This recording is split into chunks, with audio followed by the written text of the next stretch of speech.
মাকে যে কি করে বোঝাই, মাকে বোঝানোটাই এখন বিশাল বড় একটা লড়াই। যাই, লড়াইটা তো শুরু করি।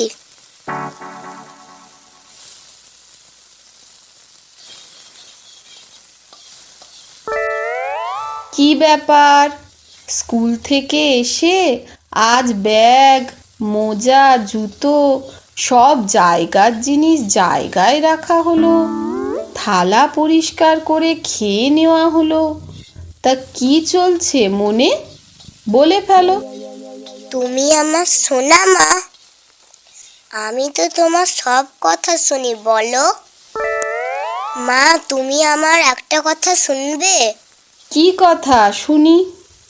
মা, আমি এবারে আবৃত্তি কম্পিটিশনে নাম দেব না, প্লিজ মা।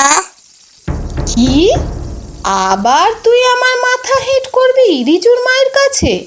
তা হবে না, তোর বাবা অলরেডি নাম লিখে দিয়ে এসেছে। দয়া করো মা। না, এখনো অনেক সময় আছে। আমি তোকে মুখস্থ করাবো, আর তোকে প্রতিযোগিতায় সেটা পাঠ করতে হবে, বুঝলি? জানি তো বুঝবে না কেউ আমার কথা।